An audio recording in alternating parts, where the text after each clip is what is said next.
Feel that. Feel it. Let's go. Ski to you all. Welcome in to another wonderful edition of the PHNX D-Backs podcast. My name is Derek Montilla, occasionally known as your mayor PHNX. This man next to me, occasionally known as Easy in the office. It's Erik Ruby, the one and only super producer himself. Thank you, sir. I know you've had an extremely long day out there, starting with Camp T as early as anything in sports could start here in Arizona. So I thank you for your service, but it is for a good reason, because the Arizona Diamondbacks whooped that trick when it came to the Philadelphia Phillies tonight, 11-1. And I hope all of those people that dunked on me on that tweet that I sent out after game one feel very good about themselves. Of course, we do have to discuss at what cost did this 11-1 victory happen. Hopefully we will have some updates for you guys here very shortly from our very own Jesse Friedman here, coming from, of course, the Chase Field Clubhouse. But as always, this show is brought to you by our friends over at Bet365. Download the Bet365 app right now and use code PHNX365 when you sign up. Choose your offer and find out why it is never ordinary at Bet365. I'll tell you, Erik, there is never an ordinary Diamondbacks game. It is never ordinary when you are watching D-backs play baseball.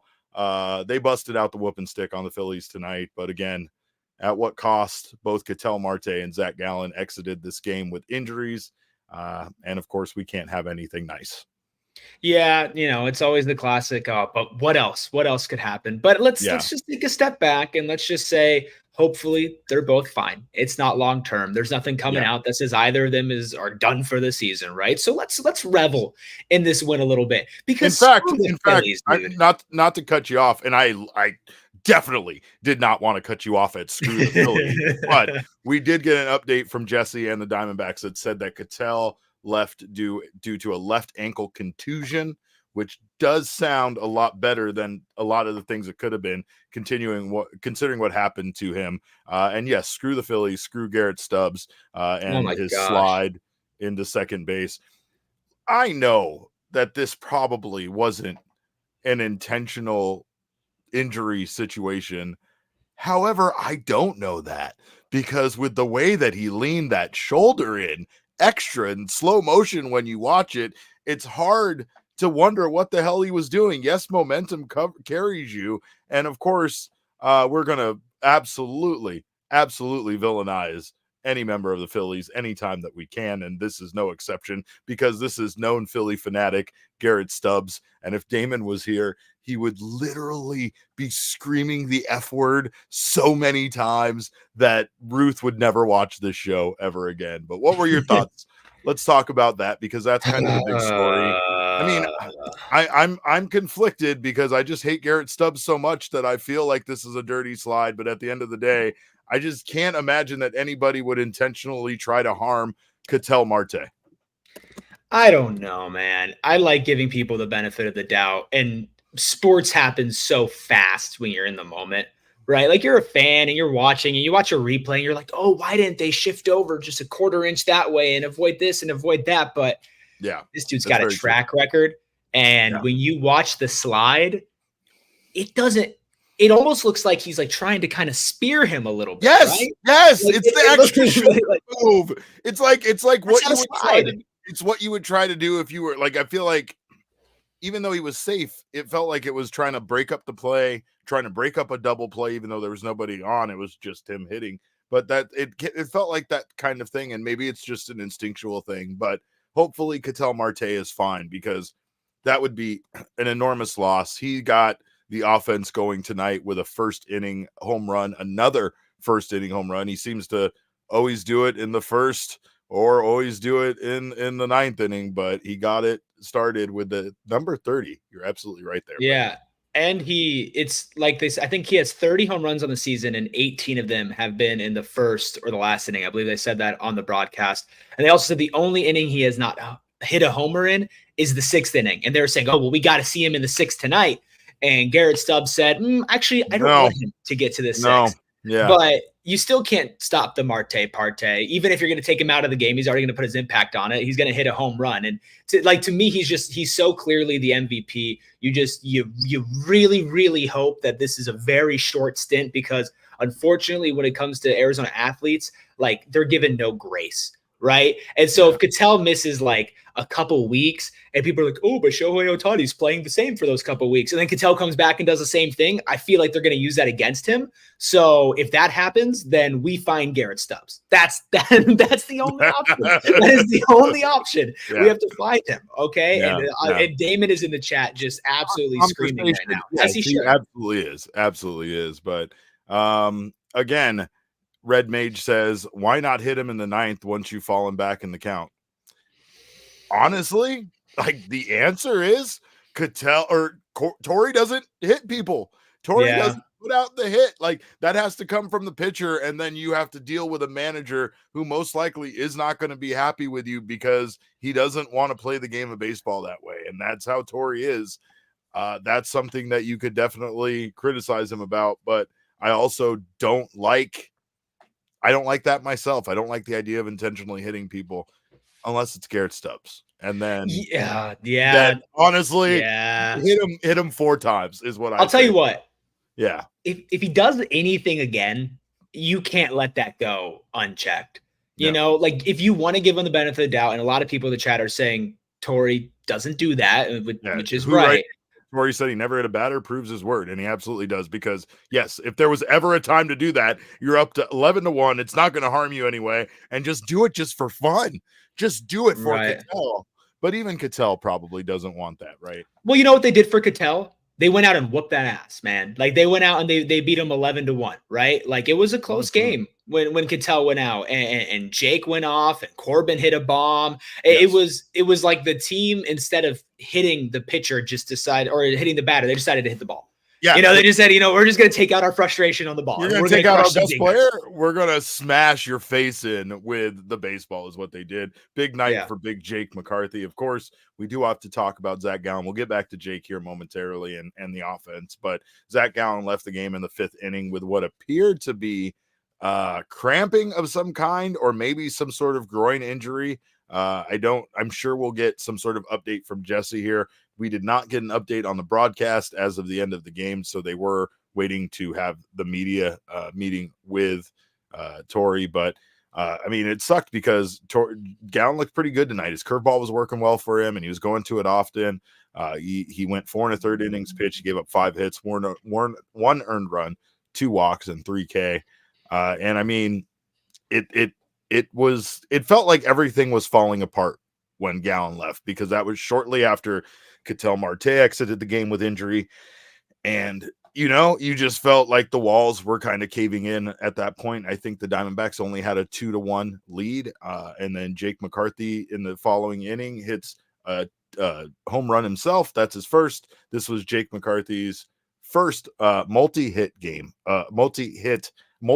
run game of his career with the 2 dingers.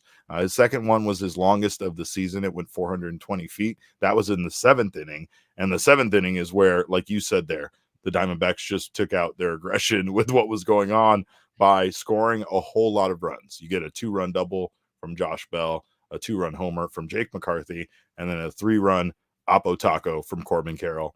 And everything looks great right now for the Diamondbacks, except for the fact that Gallen and Marte both exit this game with injuries. Hopefully Marte is mild based on that initial report about it just being a left ankle contusion. Gallen might be more serious. Well, yeah, it's hard because there are a lot of people saying that he was on some post-game show saying that it was cramps. But, you just hope that's not something that's like a problem that persists. And I know that some people might think of cramps as a one-time thing, but if you look at Merrill Kelly, that's something that he deals with quite often. And so you don't want to get too far ahead of it, especially when it's a night like tonight. And the Diamondbacks just overall are playing like they're playing. I know that as Arizona sports fans, we're kind of like programmed to do some doom and gloom and to just expect the absolute worst. So, preparing for maybe both of them missing some time is possibly just good for the mental. But I would say that like if there was something catastrophic with both of them, I think we would kind of know. With Ketel, I'm a little bit more concerned than with Gallen, because if Gallen is on a show or something saying that it's just cramps, that's coming from the athlete themselves. Contusion's a pretty vague word, It and just there means are a bruise, typically, yeah is all it kind of means. Like, usually there's a yeah bruise because of getting hit. Like, usually you have a contusion because you got hit by the ball. That was just a weird situation with Ketel, yeah. and we don't really know. Even the prognosis tonight is going to still probably be contingent on how both guys feel tomorrow. But if Gallen does miss time, the thing there is that the D-backs actually have the depth. And I'm not saying that it's good that Zach Gallen misses time or that he's injured. But right now, with Merrill Kelly returning to the mound for this team tomorrow, the Diamondbacks actually had a tough decision to make. Should Zach Gallen land on the 10-day IL, for instance, they have the pitchers right now, the starting pitching depth to cover that without having to make any changes. It's actually an okay time for it to happen. I mean, it's never a good thing for Zach Gallen to be injured and miss time, but if there was a time for it, the Diamondbacks do have the depth right now to lose one of their starting pitchers to injury. So Jesse's got a couple of tweets out there updating, confirming that Zach Gallen said he just had general body cramps. He doesn't expect to miss time. So we're good. You get Merrill back. You keep Zach. And then 29 seconds ago, breaking news from Jesse Friedman. Just as Ketel Marte said that x-rays were deemed unnecessary for his ankle, said that he'll need a day off, but he expects to be back in the lineup on Monday. So we are looking at probably best case scenario overall. So let's breathe. Let's all breathe. Because we're just used to this now. Yeah. Like losing a player right now would just make too much sense to us as fans. Oh yeah, of course, because we were almost at 100%. We lose Christian Walker, we lose Gabby Moreno. Why wouldn't we lose Zach Gallen and Ketel Marte right now before the playoffs? The sky is literally falling. This team, I have to give them so much credit for their ability to continue to have a new hero every single night. Tonight it's Jake McCarthy with his two homers. You could add in Corbin Carroll. You could say Kevin Newman with his defense at second when he came in relief of Marte exiting the game. Like that jump was incredible. Like these guys, I mean, this team does it collectively as a unit, and that's, I think, what makes them such a good team. They kind of have been forged by fire when they went through all of those struggles that they went through early on. And a lot of that was also due to injuries, right? And I mean, this team has just kind of learned how to put a lot of that out of their minds and just go out there and play baseball on any given night. The bullpen really stepped up tonight. You have Zach Gallen just suddenly exit the game with these cramps after 4 1/3 innings pitched. And Ginkel comes in with inherited runners and just outstanding once again. He gives them some length. He goes out there and gives them 1 2/3 innings, 1 walk, 3 Ks. You had everybody else kind of step up on a night where really they didn't need to, because the Diamondbacks had that huge 7th inning where they scored 7 runs. Again, it's just an all-around great team effort. And the Diamondbacks really, really put it to the Phillies tonight. Yeah, and it's fun to see, and it's been a while since I've been on the show. So for me, it's been fun to see over the last little bit of time the glimpses of the team from last year, and the team that just never died, the team that seemed to have an answer for everything and never really looked at a game and said, you know what, they're just done. Right? Because like we even mentioned before, when these injuries happened to Zach and to Ketel, it was a close game. And this is an important night against an important team, and a team that you have some very serious history with. There's some very serious trash talking going on, and it's a sold out crowd. The 50-50 raffles breaking records at Chase Field. I mean, this was a really big game, and this was one of those games that when you felt it starting to go off the rails, you just kind of gripped onto your couch a little tighter, and you're like, oh, I don't want this to happen. But if anything, it just made them better. And that's the type of stuff that you want to see. Is now you're in August and you're starting to see that postseason coming up quickly. And you want to see a team that doesn't shrink in the face of adversity, because who knows when you hit the postseason, I'm sure somebody's going to have some sort of thing. They're going to get knocked out for a game, right? Or you're going to hit some sort of adversity. You're going to be down 3 to 4 runs early. What do? Do you crumble or do you answer? And this team has shown on multiple nights now that when the chips are down, they win. They just win. They just find a way to win. And I mean, again, they find a way to win in a different way every single night. More importantly, it was Replica Ring Night, Erik. It was Replica Ring Night. And if there was ever a goddamn night where they needed to beat the shit out of the Philadelphia Phillies, it's Replica Ring Night. And I, of course, am here for Petty Ring Night. I'm going to put on my petty ring. My fat sausage fingers allow me to only put it on on the pinky ring here. But that's a good look. It was an important night. It was an important day to do this ring, this replica. We talked about it yesterday. I know you weren't here. This really is one of the coolest giveaway items I've ever seen a team do. I mean, the Diamondbacks, they've had stuff that was really cool and interesting, but nothing like this. And I'm glad 30,000 of our brothers and sisters got one of these tonight on a night where they got to see the Diamondbacks beat the crap out of the Phillies 11-1 and remind them that as much as they want to talk all of that shit, which, by the way, their insults, I was really disappointed with their insults. When I was in Chicago and I was in the left field bleachers, people started screaming at me to go back to Glendale.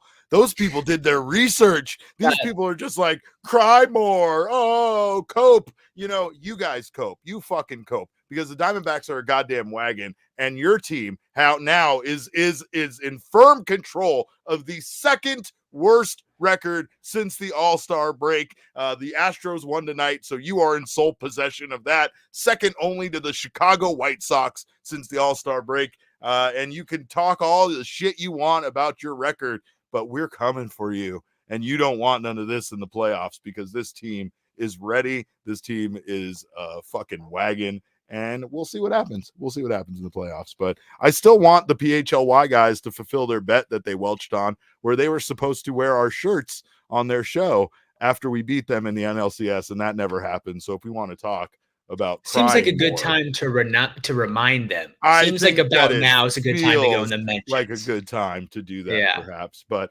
of course, we thank so many of you for being here tonight. We thank the bullpen. We thank this team for being a wagon, and hopefully Ketel, Marte, and Gallen are both fine. It sounds like that's the case, and the Diamondbacks have dodged some bullets when it comes to injuries this season, because we've had a few of these where guys have left the game and we were unsure of how much time they would miss. And luckily, even though there has been a lot of time missed by a lot of guys, the Diamondbacks have had their fair share of guys not having their injuries be nearly as bad. Fingers crossed that this is that case.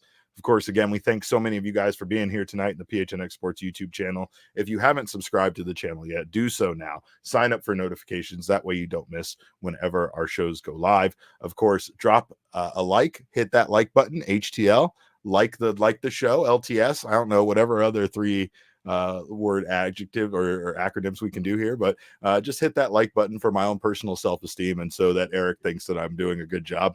I always think you're doing a good job. You know what? No, I don't think that's the case. But of course, if you're listening on the audio podcasting side, make sure you're subscribed over there. Sign up or go leave us a review. Sign up on your favorite audio app and leave us a review. We appreciate those 5-star reviews a ton. They mean the world to us. Also, we are proud to have Sanderson Ford as our official vehicle partner. And of course, you could say any of those home runs that Jake McCarthy hit was our drives of the game. But of course, you need to check out Sanderson Ford right now. That's a deep, deep drive. That 420 foot, that 420 foot drive. That's his longest of the season. That was the deep drive of the game for sure.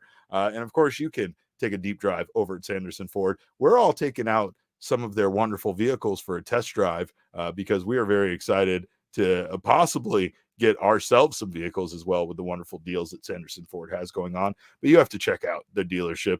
Erik, I know we're supposed to do like an ad read about, their wonderful deals and their financing options and what vehicles they have on sale right now, but I still can't stop thinking about the diner that they have on premise at Sanderson Ford. Dude, it's not only affordable, but it's really good. It was one of the best burgers I've had in the last 12 months, and I can't stress that enough. So, Of course, if you need to go possibly buy a new vehicle or have your Ford serviced, Sanderson Ford is a great place to do so, because if you have to spend some time there, it is not a bad place to get some food and spend some time at that Starliner Diner. But of course, not only do they give back to so much, which makes us proud to sponsor with them, they are family owned and operated through 3 generations, and they have just been a staple of the Valley. We are proud once again to sponsor with them, and they are pushing for the playoffs, just like the Diamondbacks are. And you get the payoffs like deals on a 24 Ford Bronco Sport Big Bend, which of course is the vehicle I chose to take out. It is just ranked highest in quality in its segment by JD Power. You also have 0% financing for 36 months with no payments for 90 days on the Ford F-150, Escape, Edge, Explorer, and Expedition. So the Sanderson Ford Summer Sales Event, it's here right now. Check it out. They're teaming up with the Boys of Summer for a final playoff payoff sale. Purchase or lease any new Ford and get 4 tickets for your family to see these Arizona Diamondbacks push for the playoffs. Get 0% for 36 months. OAC from Ford Credit. See dealer for details.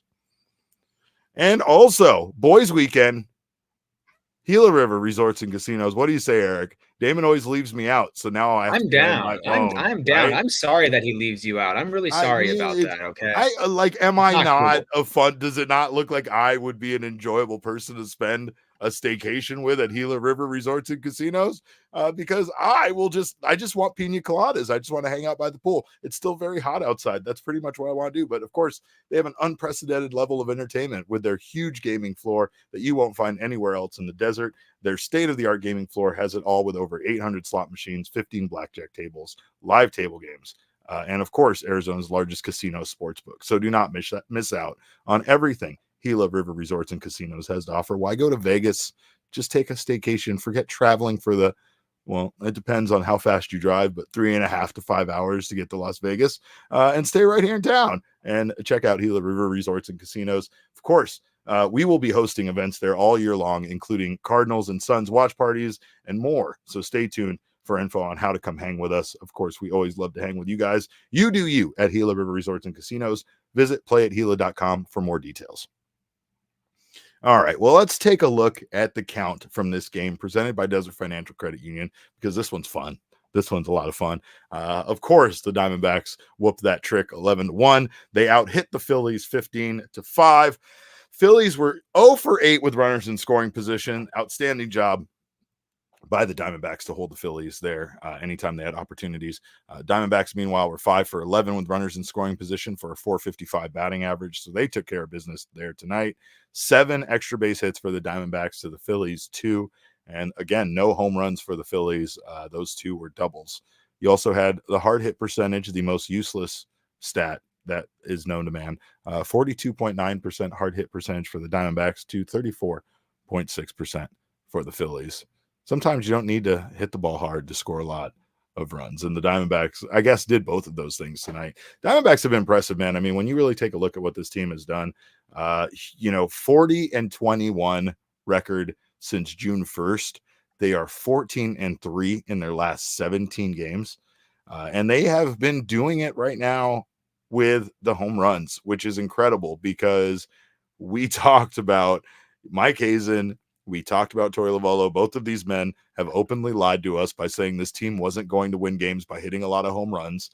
That is a lie, because they have been hitting a lot of home runs. 4 home runs tonight for the Diamondbacks. Of course, once again, the D stands for dingers in D-backs. Don't forget that. 36 of the 54 runs they've scored in the month of August have come on home runs, which is the highest percentage in Major League Baseball. Shout out to the broadcast for that stat. But this team, Erik, is something else. And again, like there is something about the fact that you lose the guy that you call your MVP, and there's no argument there. I don't think anybody on the Diamondbacks would argue that. Anybody that watches this team, and most people that really actually know ball, know that Ketel Marte is not just the Diamondbacks MVP, but an actual National League MVP candidate, right? You lose him, and somehow from that point on, you scored 9 more runs, and just completely unanswered. You just go out there and just beat the brakes off of your opponent. Like, it's an impressive effort by this team, but it once again shows that this team is not built just on one person's effort. It's not just built on one guy, and if that guy has a bad night, the team has a bad night. this team really does hand the baton off, like Tori has said so many times, to the next man. Yeah, and it's nice because it feels like they want to step up for each other. It's like they do both. They feed off of each other and then they want to step up for each other. So like if somebody's struggling or somebody went down, they want to go out and they want to make up for it. But then if Corbin Carroll sees Jake McCarthy hit a home run, he's like, I want to get it on the party too. And I think something that's really struck me about a lot of these home runs, obviously the last 2 games specifically, timeliness of them as well. Of course, you can't get more timely than ADC's the other night. But even with this game, like you mentioned, it's 2-1. The Diamondbacks are kind of reeling a little bit. You know, even though Gallen had an overall good night, he was in a lot of danger, right? So you never really felt safe, even before the injuries. And then your 2 of your best players, possibly some would say your 2 best players, get injured practically at the same time. And then what happens? You just answer. Jake McCarthy answers twice. Corbin Carroll answers. And guess what? There were people on base as well. Like the ball was moving. Like the players are moving around the bases. And then who came in and kept that momentum going? It was the bullpen, right? So it's like all of this works together all at one. And you can't rely on your offense solely being home runs once you hit the postseason. So, you know, it's good to see it's not just a bunch of solo home runs. Like they have people on base for those, but I think something you can look at and rely upon, and something they showed last season in the playoffs, is that they know when to get into the big moment and they're not afraid to deliver in that big moment as well. And it's not just your best player in Ketel Marte. It's not just your young gun in Corbin Carroll, your rookie of the year, right? It's everybody. When Christian Walker plays, Christian Walker hits some very timely home runs, especially if he's in Dodger Stadium. Jake McCarthy steps up. Alec Thomas is known to hit extremely timely home runs as well. Like, it's so many players on this roster that it feels like you put them in a high pressure situation, or just a situation that is above medium pressure, right? Even if it's not the ADC of last night, they deliver. Yeah. And they've been outstanding. And like I said, it's just been somebody new every single night. It's impressive. But tonight, of course, the hero of this game is our King Snake, and it is the one and only Jake McCarthy. Jake McCarthy went out there and did his thing tonight. 2 for 4, 2 home runs, 4 RBI, first multi-home run game of his entire career. And Jake's just really come on lately. They showed on the broadcast, I believe it was through his first 44 games, he had 0 home runs. And all of the home runs have happened, you know, in his last, you know, last handful of games. Like, he's just been an incredible player for this team. And 6 of his 18 career home runs are against the Philadelphia Phillies. Suck it. Straight up from the Scranton guy, just beating you, your own hometown guy. But man, the hair looks great. The at bats look great. I mean, everything about what Jake McCarthy is doing right now is outstanding. His defense in the outfield is really top notch. And I mean, you're just getting everything you've ever hoped you could get out of Jake right now. He's grown so much. There was a period of time where he's getting sent down to the minors because he just can't get on base enough. Right? But he's also had flashes of being absolutely brilliant and a stud too. Like, when he first came on, I remember he felt like a filler. Like, it was at the end of a really bad season, and he was just kind of taking over in center field. And like, next thing you know, Jake McCarthy the next season really comes on and has an outstanding year. And he's had his ups and downs, but this feels different. I mean, we're hearing a lot about the fact that he's been getting a lot of information from Jock Peterson, who we've seen just have an incredible time here at, you know, as far as his time as a DH for this team. He's been, you know, better than I think we could have ever expected him to be for the Diamondbacks with free agent pickup. But, you know, he's sharing a lot of that information with Jake McCarthy, and, you know, it feels like it's clicking for him. It's absolutely feels like it's clicking. And, you know, it couldn't come at a better time, because right now this team needs, you know, they need to stay hot. They need to still compete with the San Diego Padres, who, you know, of course, continue to win themselves, and they've been frustrating, and it's been a dogfight. But, you know, this team is one of the best teams right now in Major League Baseball. I don't care about what happened in the first 2 months. I don't care about the Phillies record. The Diamondbacks have stayed hot since the All-Star break, and they've been incredible. shout out to all of you guys again in the chat. We have some super chats to take a look at. Of course, HH Rocker 551. Thank you so much for your super chat. I'm going to let you go off about Stubbs here. He says Stubbs' slide was the most solid contact he's felt his whole career. Zing. He'd be batting under 300, sweeping peanuts out of the stands post game. Zing. Joke player for a joke fan base. Zing. Go Snakes. And F it. Take NLE. I don't know what that last part means. But. Met take NLE. I don't know. I was reading that too. I wasn't sure. Mets take something. Yeah. Oh, National League East. Yeah. That's take the National League. We got it. We go. We figured it out. We figured it out. Zach Gonzalez, thank you so much for your super chat. Zach says Bell for Walker, Newman for Ketel, ADC for Gabby. Ultimately, for a little rest for the boys to get healthy for the postseason. Is anyone worried? Not right now. Not after tonight's game. And of course, like you said, the fact that these Diamondbacks have found, a suitable replacement to step in. Like, obviously, Newman's no Ketel Marte, and definitely not that at the dish. But we saw him play an excellent second base tonight. And at times, I think that's all you really need with this team. Again, Ketel has his 0 for 4 nights. Ketel isn't always the star of every single game. He has been very hot, though, in both the first inning and the ninth inning, like we said lately. And that's just been something incredible from him to not only get things going, but to help this team secure the victories late. That D-backs guy, which of course is our guy. Let's go.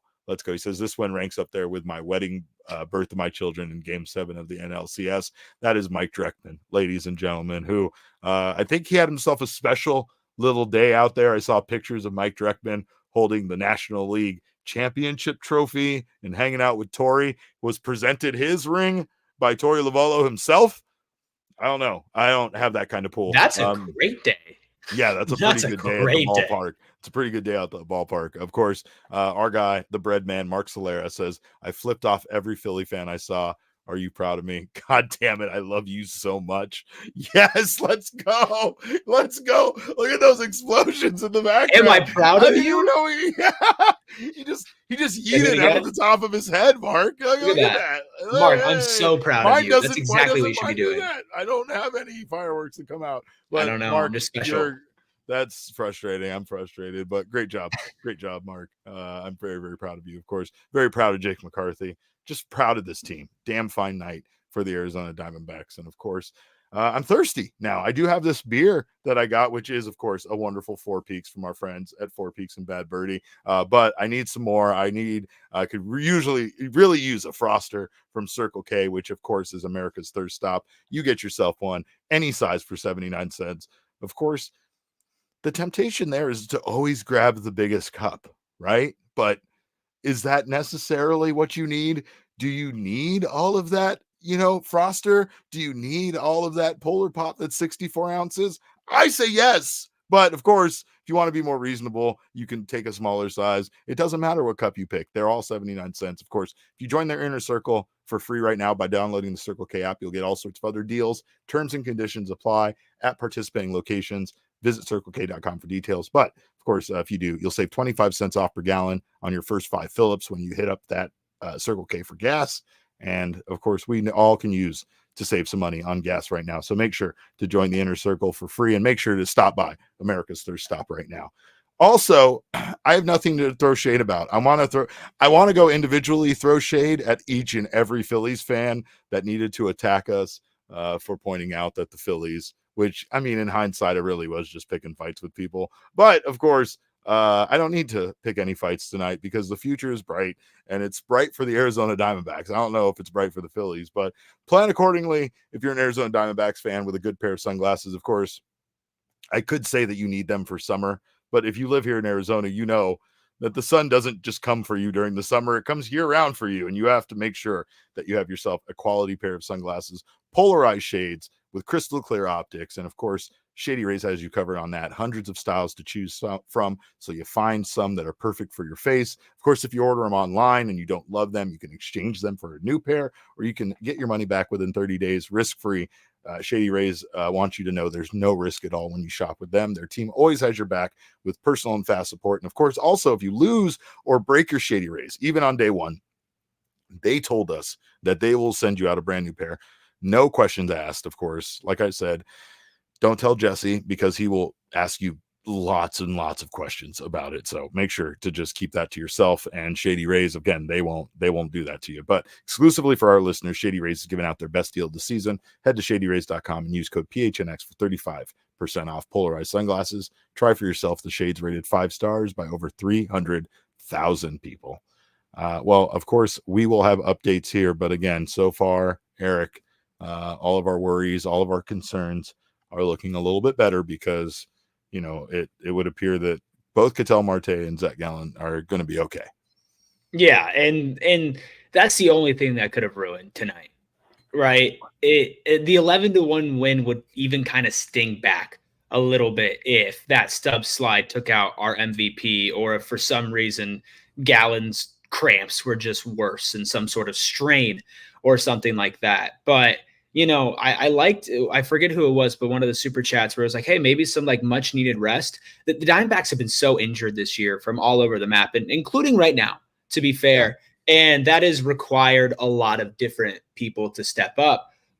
But it's also really shown off their depth as well, where you feel confident in a Josh Bell, you feel confident in a Kevin Newman. And yeah, maybe this rotation for a lot of this year has left a little bit to be desired, but you've kind of put your guys through the fire a little bit. And then if you get everybody back healthy, if something happens in the future, you're not relying on somebody who hasn't pitched all season. Or if something happens in the playoffs anywhere, It's like, we have gadget guys that we've put in before and we know can make plays. And so I think it's time for us to breathe and then focus on the positive of it's the same thing with Gabby, right? Like, you don't want to see Gabby go down ever, but you don't get last night if it wasn't for that. And you don't see one of your top prospects come up and perform in the majors, and that's something that's extremely valuable going forward. We wouldn't see what Josh Bell has been able to do, which is turn into Barry Bonds since he came to the Diamondbacks. He was even on that tear before he came in, but it wasn't a very long, stretch. Right. It was just, he was playing well right at the time the Diamondbacks picked him up. But like you're saying, he's come in and at least his production has made you not miss Christian Walker offensively. There's been a couple of times defensively where it leaves you, it's a reminder of how good Seawalk is over there. But Torrey's done a good job at like bringing Kevin Newman in, for instance, and playing first base late in the game so that defense doesn't suddenly become a problem and they can hold these leads that they've had. They've done a good job of managing that loss without Christian Walker over there. But there's some great questions in the chat. Who asks, of course, who of all people asks, who's going to get DFA'd tomorrow? And interestingly enough, that question seemed very easy. And that would go to WX Devil's comment, which is, oh, wait, they move on me fast. Can we talk about the most improbable thing to happen tonight? Scott McGough throwing 2 scoreless innings. It seems like before Scott McGough threw those 2 scoreless innings, that Scott McGough was the obvious answer there. And he still probably is, but again, that's what happens in baseball. This team has had certain guys step up.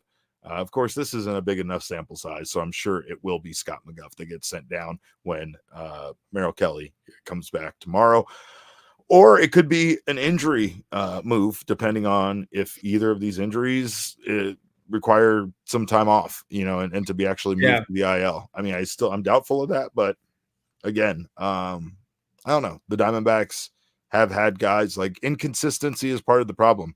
Scott McGough, very inconsistent, but it doesn't mean that he didn't come in and have some very good performances at times and couldn't still give this team some good performances. It's just a matter of, the reliability of some of those other guys.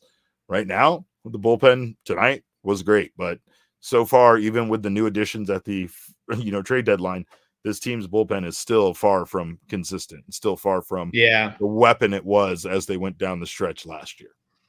Yeah, but they still showed up tonight, and obviously part of that is a a not as usual performance in a good way from Scott McGough, the crime dog. Like you like to rough. You like to see that, but it's not something that you can bank on, especially going into the postseason. But they did make a bullpen move, and inconsistent is yes, inconsistent, but at the same time, they've got a lot of guys that have shown that at their peak and when they're moving, like they can be shut down. right? Like Kevin Ginkel, when he's got that Ginkel slider going and he's locked in, like he's shut down, right? J Mart, it's a roller coaster, right? Like it's a lot, but when it's going really well, and he's shown he can come in and he can shut some stuff down as well, right? Seawald is a roller coaster every single time. But Puck as well, like you have bodies, right? And all you need is when you hit the postseason to just have somebody step up, right? So you're waiting, you're seeing. I don't know. It's probably going to be McGuff that goes down tomorrow. If for some reason Gallen just wants some extra rest and maybe hit a 10-day or something like that, I don't really see that, but it would make the decision a little bit easier. But yeah, it shouldn't be that big of a deal. Send McGuff down, let him get some work that he's been getting a lot of down in the minors, and then bring him up if you need to. Piece of Yoshi says, can we talk about Marsh's read on the Carroll home run? That was hilarious. Also, Corbin Carroll with the opposite home run. Like, let's give Corbin Carroll some flowers here as well, because he has played extremely well as of late, and he continues to get better. I mean, again, it's almost impossible for him to reach what he did last year in his rookie season, but he became the fourth D-back to record back-to-back seasons with 10 plus home runs and 20 plus stolen bases tonight by hitting 10 home runs.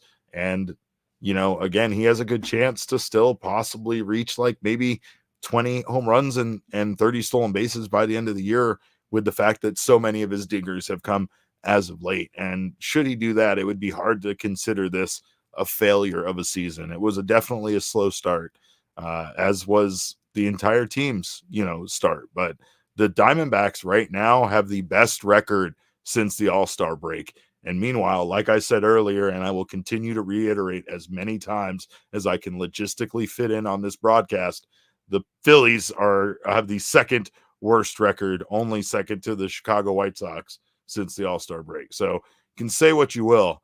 The Phillies might have the best record in baseball, but I am not giving them the title of being the best team in baseball. And after what we've seen over the last 3 days, I think the Diamondbacks have a good chance to take 3 out of 4 in the finale tomorrow, especially with Merrill Kelly returning from injury and hitting the mound. They certainly have the momentum, and obviously it's baseball. It can swing on the drop of a dime, but they definitely have the momentum, especially overcoming what already is a lot of adversity. Kind of back to your Corbin Carroll point, the thing that I find fascinating, when you have a rookie season like that, it's really easy to talk yourself into, as a fan base, this guy's trajectory is just going to be directly straight up and it's never going to stop. And he's going to be one of the best baseball players ever, right? Because he's coming in his rookie season and he's doing incredibly well. And yeah, that beginning of the season was definitely disappointing, but he's still proven that he has so much to give every single night. And it does feel like he's getting better as time goes on, which to me, it's like baseball is kind of a game of slumps and highs.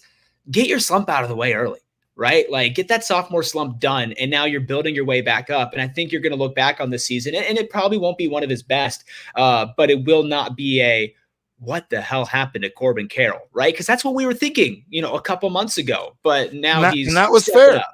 Honestly, I will say it was even people that were calling for Corbin Carroll to be sent down. As much as I knew it wasn't going to happen, and I was not really part of that camp, I can say I understood it. I understood the perspective and where people were coming from in regards to that.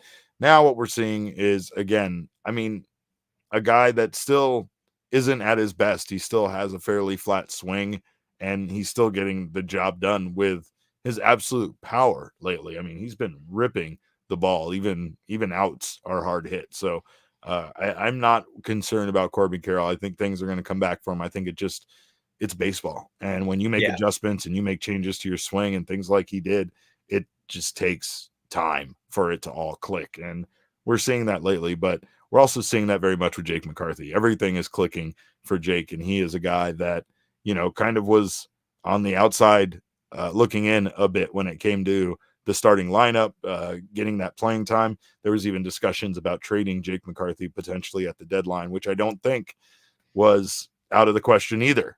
But, man, I'm glad we didn't. You want a guy like this on your team, and even if you have too many guys playing well, it's not the worst thing in the world.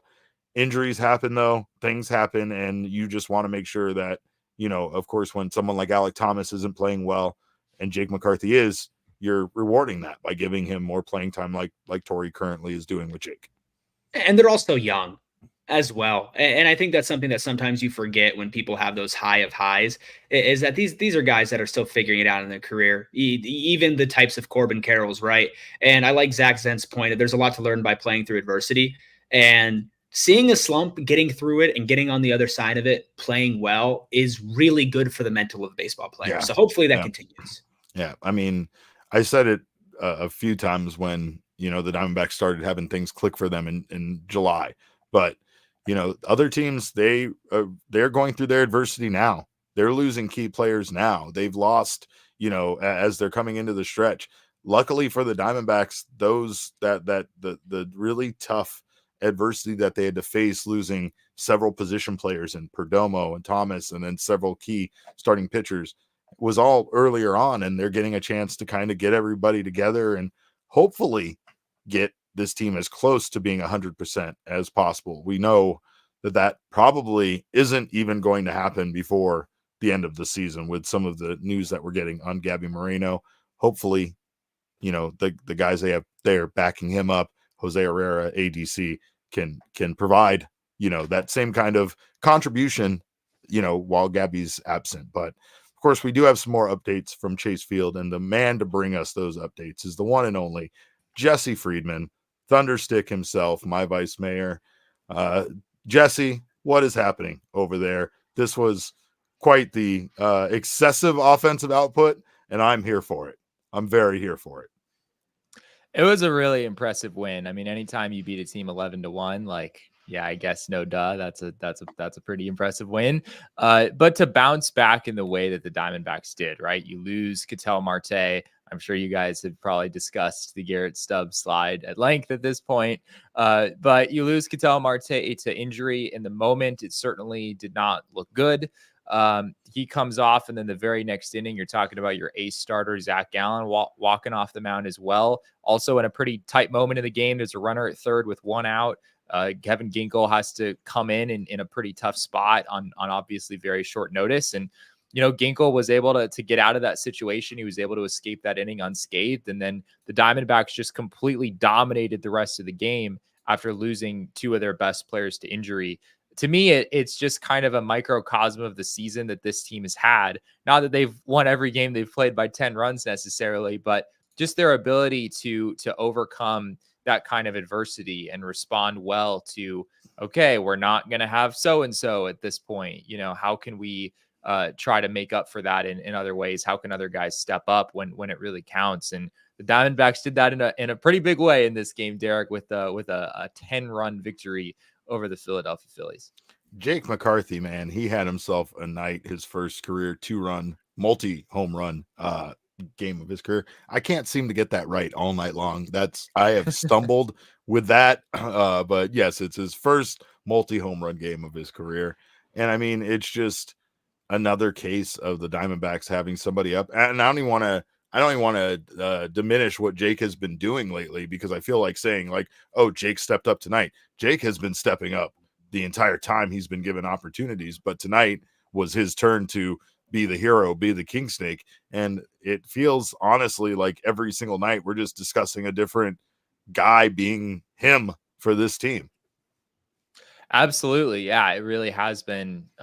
Jock Peterson's hitting huge late game homers. Ketel Marte has obviously done a lot of that recently. He homered in this game before leaving with injury. But you're right. It hasn't just been those two guys. It's, Josh Bell came through with a hit in this game that I think really put this one out of reach. Yeah. It took this one from a 4-1 game to a 6-1 game at that point. D-backs were sort of able to coast the rest of the way. Obviously, they wound up putting up 5 more runs. But yeah, Josh Bell has had some huge moments. In addition to Jock and Ketel, we've also seen Adrian Del Castillo have some big moments, obviously yesterday, and then Jake McCarthy doing big things as well with 2 homers in this game. I mean, this D-backs offense, Derek, has been nothing short of insanely good going back to the start of July. It's hard to put into words. I don't know exactly what the explanation is, how we got to this point, but the Diamondbacks offense is you know, it was good for a while. Like I think we've always sensed this season that this offense could be above average, but it's been a heck of a lot more than that here over the last month or so. I will also, I need some updates, Jesse, because we've had some highs and some lows, and then some lows and some highs. But what do we have here in regards to the injury updates? Is Ketel okay? Is Zach okay? Yeah, so Ketel Marte said that X-rays were not even necessary. You guys may have already touched on that. We did. We brought up your breaking tweet. Yes. Yeah, so he's not going to play tomorrow. It doesn't sound like, but he'll be back in there on Monday. We do have some reaction video to the Garrett Stubbs slide, which we'll get to in a second. But yeah, Ketel did not seem at all concerned really about the injury moving forward. He said it's a little bit sore, but sort of just what you'd expect after, you know, an impact like that. As far as Zach Gallen goes, yeah, weird situation in the moment. He very clearly seemed to tweak his groin. You could just tell based on his reaction. Right. So I was sort of expecting groin to be the injury diagnosis there. Obviously, that's what Gabriel Moreno's injury diagnosis was. But that was not the case. It was just general cramping. And unfortunately, Derek, the narrative continues of Chase Field being a little bit too warm for, you know, at least for, I guess, not ideal from what we heard today. There were more comments made by both Zach Gallen and by Torey Lovullo as well about it being a little bit warm in here, particularly on a night where there were 45,000 plus fans in the stands. Obviously, the D-backs were very, very happy about that. Both Torey and Zach Gallen talked about the electric environment and whatnot in this game. But the flip side is that, it's going to be a little warmer in here when you've got 45,000 people in the building. So that narrative continues, and I don't know if it's going to die down anytime soon. You know, Torey also announced after this game that Merrill Kelly will officially be a starter on Sunday, as we've long expected. And of course, there's some history with Merrill Kelly having some cramping issues due to the heat and the humidity inside this ballpark. So, Jesse, I have a 1,400. That's going to die anytime soon. I got a 1,400 square foot house. When there's 6 adult men in my house goes up 10 degrees. So I can understand a packed house making things a bit warmer. But I mean, we know that that's a problem with Chase Field. And we honestly, I hope we've said it enough on this show, but it's not a problem the Diamondbacks can fix. As much as we want to joke about the, turn up the AC, go, stop being so cheap, all this other stuff. There is literally, if you knew about, like, if I told you about the cooling station, they don't even call it an AC. It's a cooling station, Jesse. It's the same place that they get their ice from for the concession stands. It's a whole thing, but it is not a great scenario. And of course, the Diamondbacks, when they talk about wanting to upgrade Chase Field, that is one of the major things that they're talking about. And that is not going to be an inexpensive cost to properly air condition that building.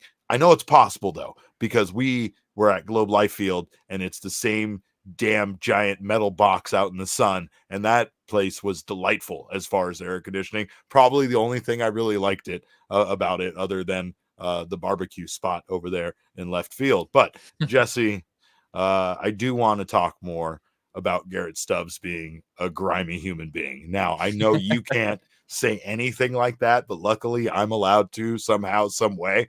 But I want to get the Diamondbacks' feelings on this. Was this a dirty slide when he kind of speared Ketel's ankle there with his shoulder unnecessarily? Yeah, here's what Ketel Marte had to say. ¿Algún conflicto, algo que te molestó con la barrida? No, prácticamente no. Yo creo que él es un buen muchacho. Yo creo que él no hizo eso intencional. Y él, como todo el mundo vio, él se tiró de cabeza. Él nunca va a querer joderme a mí. Yo no soy un pelotero que juega sucio. No, he's a good kid. You saw he slid head first, and he wasn't trying to hurt me. Okay, fine. And like, honestly, his reaction being like when Alex there told him what the question was, his initial reaction there says it all. It's not a dirty slide, and it's just a guy playing hard, especially a guy that made it safely into the base. Like, you can kind of understand that. It's Garrett Stubbs, Jesse. it's Garrett Stubbs. And we're lucky that Damon is not the producer on this podcast tonight, to be honest, because he probably wouldn't let us get a word in edgewise around the curse words that he would be screaming. It was a messy play. And of course, the big thing there is don't hurt our Ketel. Don't hurt our Corbin, and don't hurt our Ketel. Yeah, we also have reaction from Torey, but just to preface this, it was interesting earlier in the press conference. Torey had also kind of brought up the slide in passing because I think he kind of expected to be asked about it, and he said specifically, "I don't really want to talk about it," sort of giving the impression. This is where I'm sort of venturing into speculation territory, but it kind of gave the impression that Torey wasn't too happy with the slide, maybe. And then he was asked a question directly about the slide, given we talked to Ketel before we talked to him. So the question was asked in the context of Ketel's comments, where he didn't really seem to have an issue with it. And here's what Torey had to say at that point. Yeah.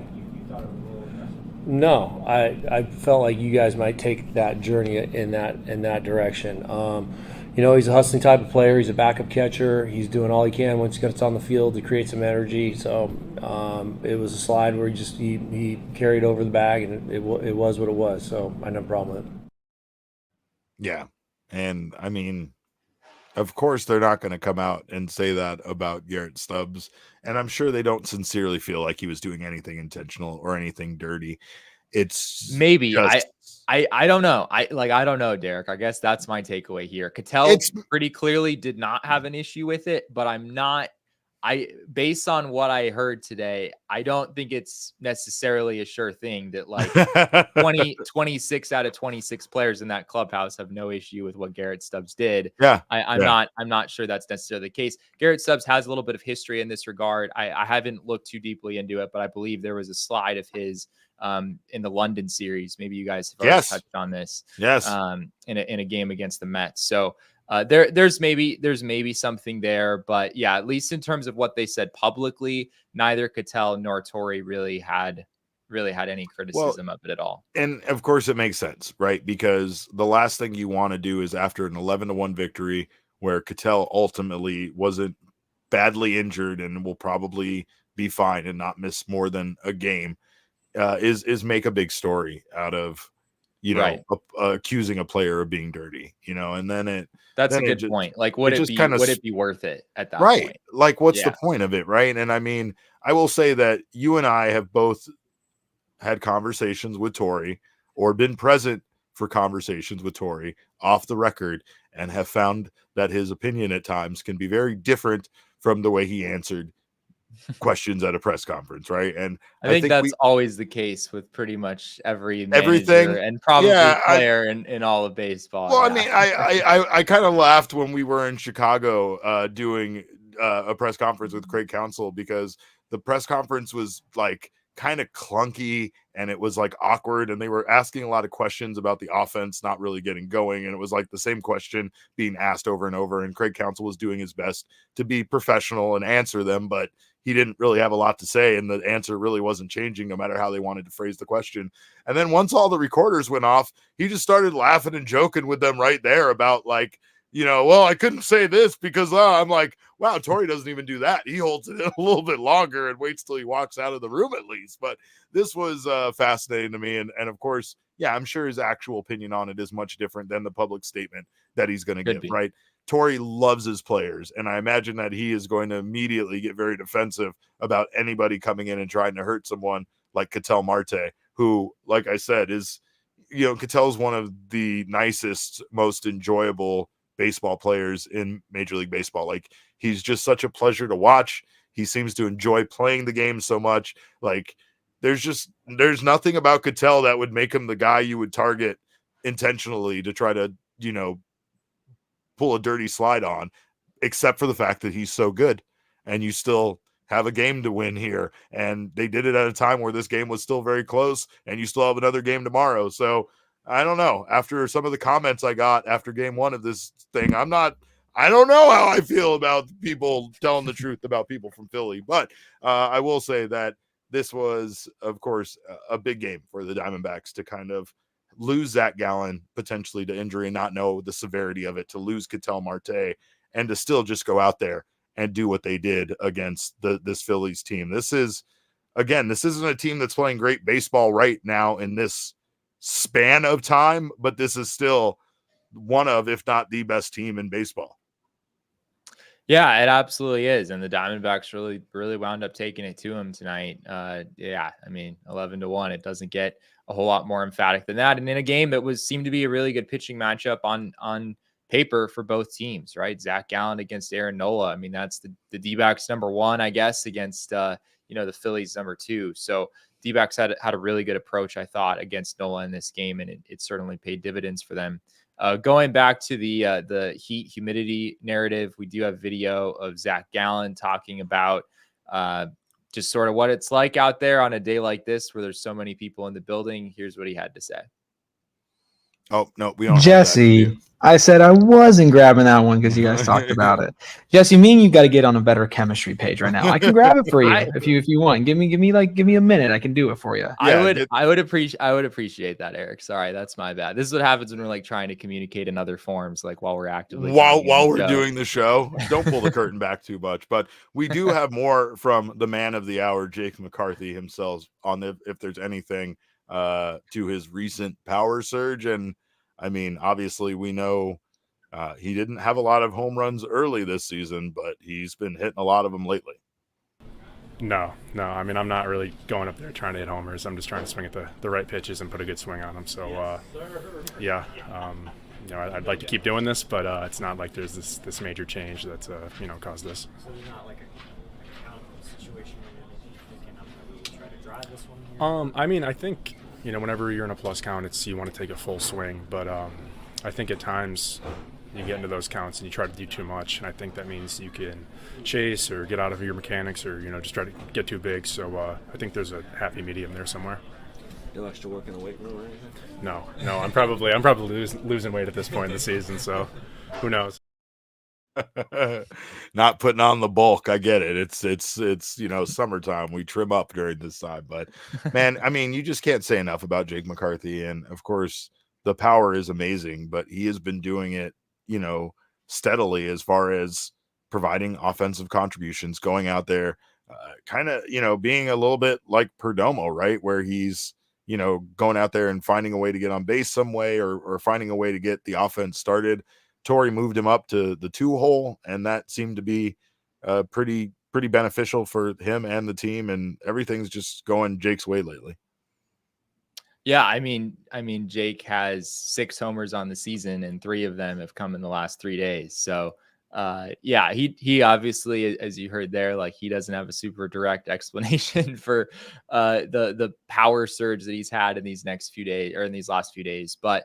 Yeah, I mean, we've always known that Jake had a little bit of pop in there, right? I don't think it was ever going to be a signature part of his game, but he has the power to get to, at least approaching double-digit homers in a full season. I think we've seen at least that amount of power from him over the last couple of years. And yeah, he came into this weekend with just 3 on the season. That felt a little bit low, given especially just how good Jake has been this season in general. But yeah, this was just yet another baseball game where Jake McCarthy just came out and maybe didn't take over the game all by himself. Obviously, there were a lot of other contributors in this one as well. But I mean, his OPS starts with an 8 now, Derek. I mean, you're talking about a guy like if the All-Star break were right now, I think Jake McCarthy would maybe be getting like all-star consideration, especially given that the NL outfield options this season at the All-Star break were maybe not quite what they normally would have been. But that's the kind of season that he's had. He has not only been a pleasant surprise maybe for the D-backs after a bit of a down year last year. He's been one of the best outfielders in the National League at this point in the season. Well, we are thrilled that the Diamondbacks did not pursue any kind of avenues where it involved trading Jake, no matter what the return is, because he is somebody that the Diamondbacks absolutely need right now. And he, again, Alek Thomas has not been having a great season offensively. Both have been very good in the field defensively, but Jake has just been hitting the ball really well. And of course, he's a big reason why this team is the hottest team in baseball since the All-Star break, Jesse. Yeah, I mean, the Padres are up there too, Derek. They really exactly are. what those two teams' records are. But Yeah. today, I was convinced that today was going to be the day that the San Diego Padres actually lost a baseball game. They were down 7-3 against the Miami Marlins on the road in Miami. I think it was about the 5th inning. And I was talking to some people. They can't be next game. I was stopped. like, all right, I They think can't this be is the stopped. day. They're down by 4 runs about halfway through the game. Like, I know they've had some crazy comebacks, but this is going to be the day. And sure enough, Jackson Merrill hit yet another late game tying home run. I think I saw a stat that he has 3 game tying homers in the 8th inning or later in the last 11 days or something like that. And he's the first player in Major League history to have that many late game tying homers in that short of a span, something along those lines. So he has been absolutely incredible. The Marlins did come back. They lost the lead and then they tied the game in the 8th inning, I believe, sent it to extra innings. And then inevitably the Padres wound up winning it by a run in 10 innings. That's just the way things have gone for that San Diego Padres team lately.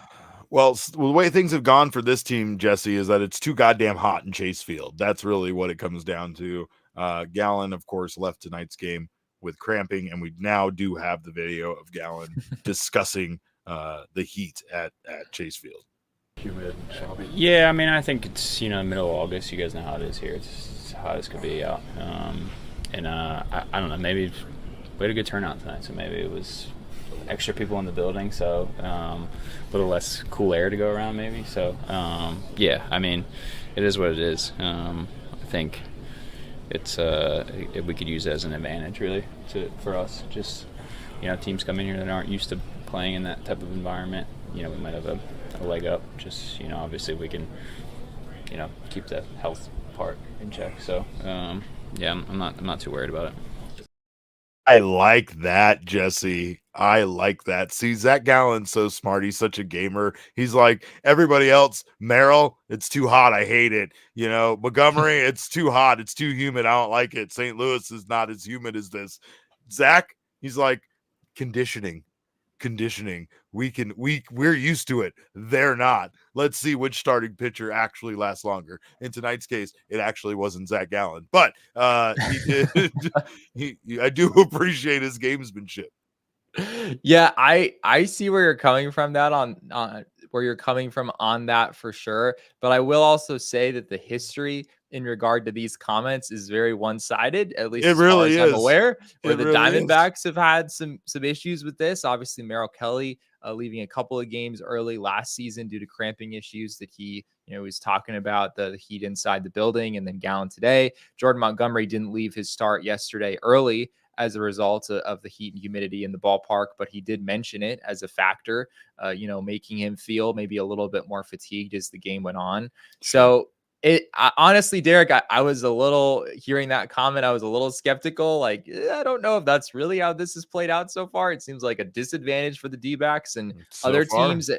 Granted, I'm not in the conversations with, the opposing starting pitchers on a day-to-day basis. So maybe they are talking about this kind of thing and I just haven't heard about it. But they also might be, they might be hydrating an excessive amount coming to Arizona. Like they might be overplaying it where you're coming into Arizona, you hear about the heat, you hear about how hot it is, you hear about our own players complaining about the heat on the field. So maybe you're just out there getting an IV before you come into the game. Maybe you're just getting some fluids pumped in you, drinking Pedialyte and Gatorade until you can't fit any more liquid in you. I don't know, but maybe the Diamondbacks should try some sort of different hydration regimen. Of course, shout out to AZ Catch G. I'm not going to read this. I guess I have to. He says Kevin Newman, Kevin Ginkel, bear down. That feels gross. I don't like doing that. This is why we need Damon. We need Damon. Yeah, we need Yeoman for specifically for those. Because I'm not going to make Erik do that. Erik doesn't deserve that. He was out at Camp T today. Hell so I'm not no. going to make him do that. Yeah, see, he refuses to. Our piece of Yoshi, of course, known troublemaker, says, I need Jesse to talk about the Marsh read. Jesse, he's talking about Marsh's read on Corbin Carroll's home run, which seemed to be misguided at best in regards to him understanding whether or not that home run was going to go into the stands. That's interesting. Yeah, honestly, that hadn't really even occurred to me during the game. He definitely did chase after it. I mean, it wasn't like he just stood there and watched it go over the fence. But I mean, at the same time, this wasn't like 30 rows deep into the left field bleachers. It was maybe fifth row, something like that. Like, yeah, he definitely didn't have a realistic opportunity to rob that or anything. But I don't know. I think gotta make it look like you're giving an effort, right? Right. Like if I'm a pitcher and I just gave up an absolute moonshot, even if it is 40 rows deep, I want the outfielder to do me the courtesy of at least like making a little bit of effort and making me feel like the outfielder for a moment thought not just standing there and watching it go over. Yeah. That's just my perspective. But that didn't even really stand out to me at all in the moment. No, that's hilarious. And you're a good teammate. That's why you're a good teammate. Of course, Kevin Conqueso says, unboxed it. These replica rings are unbelievable. And I don't know. I felt like a bit of a salesperson yesterday when we were talking about these things. But Jesse, just as a fan, just as someone who loves a great value, I could not believe they were giving these things away for free based on the tremendous quality of these replica rings. They're outstanding.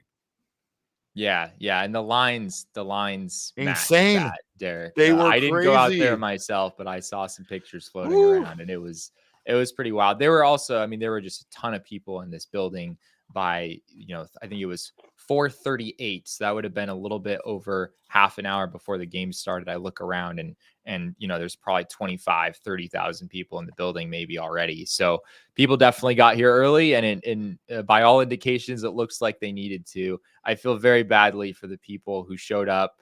There's probably people out there who showed up half an hour or more than that before this game started, and we're not among the 30,000 to get a ring tonight. So feel bad for all those folks out there. Damon and I on Ketel Marte bat flip bobblehead day, Jesse. It was the first time this has ever happened to me, but we were standing in line watching them give away the final box of bobbleheads, and that was you want to panic and you want to just run to the front of the line and push people out of the way so you can get yours. And then you realize they probably wouldn't give me one if I did that. So I probably shouldn't refrain from doing that. But of course, this is an incredible giveaway item. And of course, Diamondbacks really made it a memorable night. Our guy, Mike Dreckman, had himself an incredible evening there with Tori, and the Diamondbacks had an incredible evening on the diamond. Jesse, of course, we know that this ring doesn't lie, and neither do the numbers. What do you got for tonight's number that doesn't lie? Yeah, tonight's number, Derek, is 65. This is the number of homers that the Diamondbacks have since the start of July. That is a 34-game span. And I used our pals over at StatHead to do a little search. And I discovered, Derek, that 65, this is very random, but 65 homers in a 34-game span, that is the highest home run total the Diamondbacks have ever had in a 34-game span in franchise history. So this team over the last month plus, they've just been hitting dingers, and I don't really know what happened. We mentioned it the other day, the number of times that Mike Hazen has gone on the record and talked about, he's still speaking positively about his team, but he's also being realistic and saying, we're not the type of team to go out there and, outslug you. We're going to put the ball in play and get on base and, do all the little things and whatnot. The D-backs have done some of that in the last month, but they've also done a whole lot of just hitting homers. And I believe in that span, going back to the start of July, the Diamondbacks also lead all of baseball in home runs as well. So it has been just an insane month plus when it comes to hitting the long ball. 4 home runs tonight, and the broadcast brought this up, Jesse, but 36 of their 54 runs scored in the month of August so far are on home runs. And that's the highest percentage in Major League Baseball. That's wild. I mean, I just sort of come to the ballpark at this point. It's like, who's going to homer today? It's probably not going to be just one guy. It's probably going to be like 2 or 3 of them. And they also have a string of 7 straight games with multiple home runs, which is I believe their longest this season. So just crazy what the D-backs are doing in that regard. This team has played unbelievably well in the last month plus, and it hasn't really looked the way that we necessarily expected it to. They have gone above and beyond really anything that I had in mind. Well, we finally get a day off tomorrow. I don't even know if Jesse's going to do it. He's still probably going to go to the ballpark, but of course, no show tomorrow on Sunday, but we will be covering this series on Monday. So make sure to join us at 1 p.m. on Monday. We will have Mailbag Monday. We'll have a recap of this series and so much more, including a look ahead at the Diamondbacks upcoming series as well. What is that with the Colorado Rockies? Is that who's coming into town? The Colorado Rockies are coming to town on Monday. That's a trap series. After playing the team with the best the two teams with the best record in Major League Baseball, watch us get swept by the Rockies. That's what's going to happen. But anyway, that's not going to happen because this team's a goddamn wagon and you people know it. Of course, we will be back on Monday to talk about all of this and more. You can follow us on Twitter. I am at cap_caveman with a K. You can follow Jesse at Jesse N. Friedman. Of course, our guy, Erik Ruby, is at Erik Ruby on Twitter. That's Easy E himself. Of course, our show is at PHNX_DBacks, but all roads do lead to at PHNX_sports on Twitter, Instagram, and Facebook. We thank you guys so much for your time tonight. We will see you back here on Monday. Have yourself a wonderful Sunday fun day. Hopefully the Diamondbacks take 3 out of 4 here against Phillies. And again, we'll be back on Monday to talk about all of this. Until then, enjoy your weekend. And remember, kids, baseball is fun, but it's so much more fun when you beat the crap out of the Phillies. We all silly like the mayor.